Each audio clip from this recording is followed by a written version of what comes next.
Hubo un momento en Bruselas en el que todos lo entendieron. Antes del disparo. Antes del primer paso. Algo en el ambiente decía que los 200 metros estaban a punto de cruzar una línea sin retorno. La final masculina de la Diamond League no se sentía como una competencia más, sino como una prueba de estrés para la propia disciplina. Durante años, los 200 metros fueron territorio de márgenes finos, de victorias calculadas, de historia bien custodiada. Pero esa noche, la pregunta no era quién ganaría, sino cuánto iba a resistir el viejo orden. Y en el centro de todo estaba un nombre que ya no podía ignorarse: Kenny Bednarek. Bednarek no llegó a Bruselas como un aspirante. Llegó como una amenaza sistémica. Su temporada 2024 no se construyó sobre un solo momento viral, sino sobre una sucesión constante de actuaciones que erosionaban la lógica tradicional del sprint. Récord mundial en los 300 metros. Récord nacional en los 100. Repetidas carreras por debajo de los 19.75 en los 200.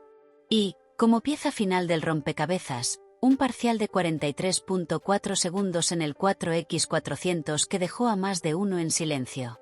Ese dato no fue casualidad. Fue una pista.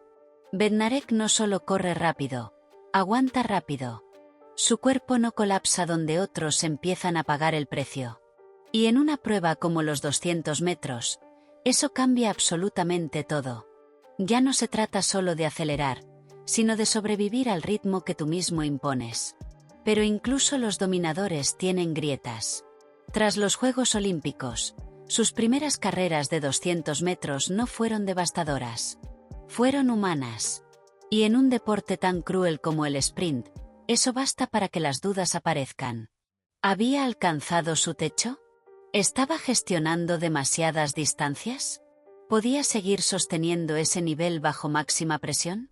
Bruselas no iba a perdonar ninguna de esas preguntas. Porque al otro lado estaba Letsile Tebogo. El tipo de rival que no necesita dominar la carrera para ganarla. Tebogo no intimida desde los bloques, intimida desde la sombra. Su reputación se construyó en la recta final, en esos metros donde el oxígeno escasea y la mente empieza a fallar. Durante toda la temporada, Tebogo había demostrado una verdad incómoda. Si llegaba vivo a los últimos 80 metros, la carrera todavía no estaba decidida. Su aceleración tardía, su frecuencia de zancada y su valentía para atacar cuando otros protegen posiciones lo convirtieron en el perseguidor más peligroso del circuito. Y eso es lo que hacía esta final tan inquietante.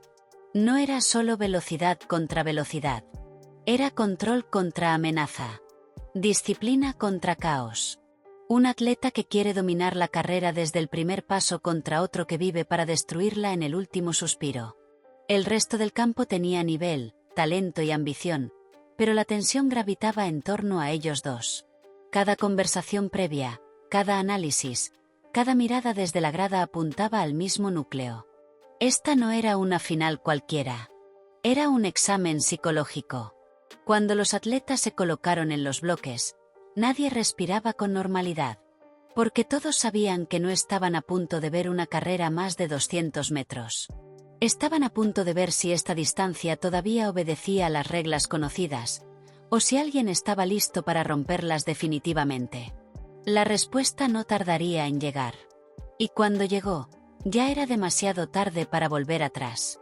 El disparo cortó el aire y, de inmediato, la carrera dejó de pertenecer al estadio. Ya no había público, ni ruido, ni contexto. Solo cuerpos empujados al límite. En una final así, el error no llega como un tropiezo evidente.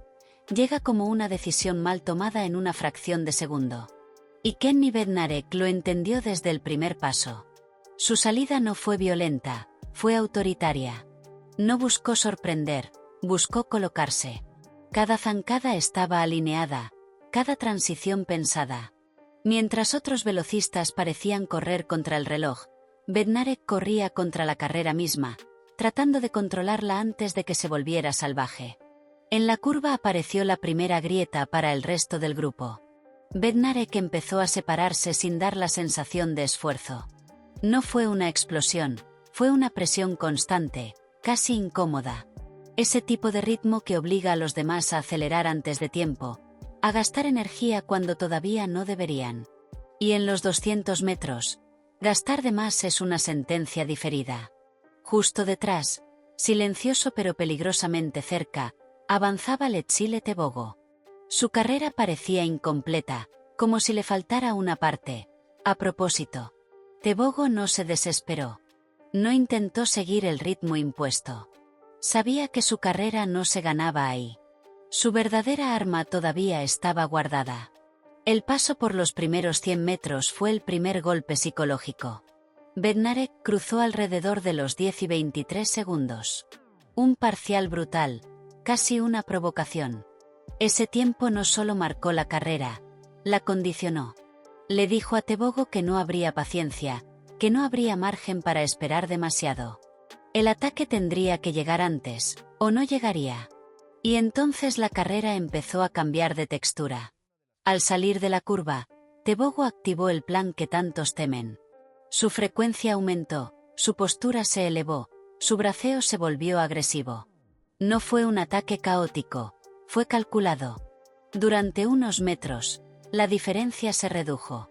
No mucho, pero lo suficiente como para generar duda. Lo suficiente como para que el estadio sintiera que algo estaba a punto de romperse. Ese fue el instante más peligroso para Bednarek. No porque Tebogo estuviera delante, sino porque estaba cerca. Y cuando Tebogo está cerca, la historia suele inclinarse a su favor. Muchos campeones han perdido carreras exactamente ahí, reaccionando con pánico, forzando una aceleración extra, rompiendo su mecánica. Pero Bednarek no mordió el anzuelo. Mientras Tebogo atacaba, Bednarek sostuvo. No respondió con más velocidad, respondió con estabilidad. Su técnica no se desordenó, su zancada no se alargó de más, su postura no colapsó. Fue un acto de resistencia mental tanto como física. En lugar de correr más rápido, decidió correr mejor. Ahí se decidió la final, aunque todavía quedaban metros por delante. En los últimos 50 metros, cuando el ácido láctico empieza a dictar órdenes y la mente busca atajos, Bednarek se mantuvo entero. Tebogo cerró fuerte, como siempre, demostrando por qué es uno de los finalistas más temidos del mundo. Pero esta vez, la distancia nunca llegó a desaparecer del todo. El hueco seguía ahí. Pequeño. Cruel. Definitivo. La línea de meta llegó sin drama externo, pero con una verdad interna imposible de ignorar. El tiempo marcó 19.6 segundos, pero el número era casi irrelevante. Lo importante era cómo se había ganado esa carrera. No con un último gesto heroico, sino con control absoluto desde el inicio. Esta no fue una final decidida por quien corrió más rápido al final. Fue decidida por quien no se rompió cuando la carrera pidió romperse. Y en ese juego, Bednarek fue inquebrantable. Bruselas ya no era solo una sede. Era una advertencia. Los 200 metros habían entrado en una fase donde ganar exige algo más que velocidad. Exige nervios de acero. Cuando Kenny Bednarek cruzó la línea de meta en Bruselas, no levantó los brazos de inmediato. No gritó. No explotó. Hubo un segundo, solo uno, en el que pareció confirmar algo para sí mismo. Ese instante dijo más que cualquier celebración. No había ganado una carrera, había validado una forma de existir dentro del sprint.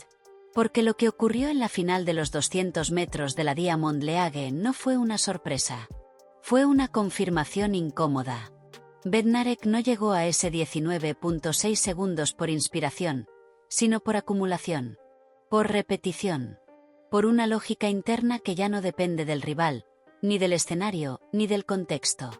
Ese es el verdadero cambio de paradigma. Cuando un atleta deja de necesitar condiciones perfectas para rendir, el resto empieza a correr con una carga extra. Y en Bruselas, esa carga se sintió. No solo en la pista, sino en la manera en que se desarrolló la carrera.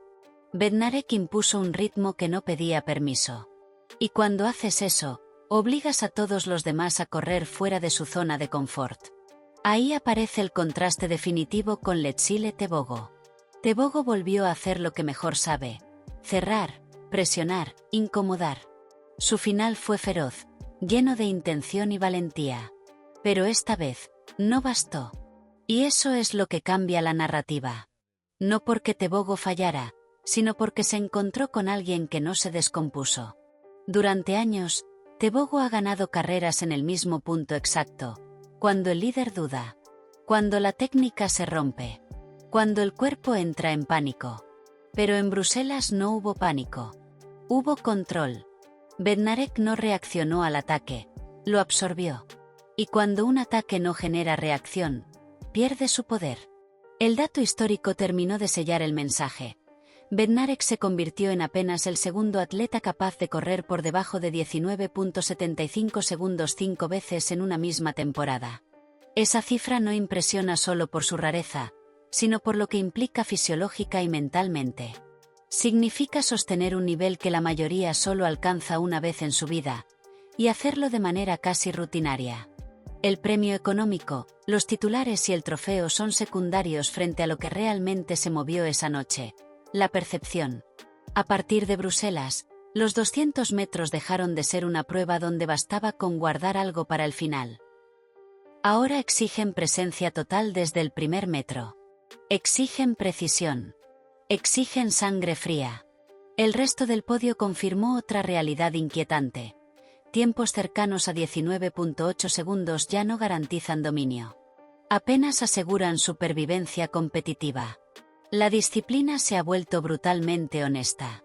No perdona errores mínimos, ni planes a medias, ni dudas tardías. Y en ese nuevo ecosistema, Bednarek no solo encaja, prospera. Su manera de correr no depende de milagros, sino de estructura. No necesita una recta final perfecta si ya ha construido la carrera desde antes. Eso lo convierte en algo más peligroso que un sprinter rápido. Lo convierte en un problema constante para todos los demás. Mirando hacia el futuro, la pregunta ya no es si Bednarek puede ganar los grandes campeonatos. La pregunta es quién está dispuesto a correr contra alguien que no se quiebra cuando la carrera se vuelve incómoda. ¿Quién puede soportar un ritmo que no ofrece refugio psicológico? Bruselas no fue el final de una historia. Fue el punto en el que el miedo cambió de lado. Y cuando eso ocurre en el sprint, la distancia deja de pertenecer al más veloz y pasa a pertenecer al más frío. Los 200 metros ya no se corren igual, porque alguien demostró que no hace falta romper la carrera para ganarla. Basta con no romperse uno mismo.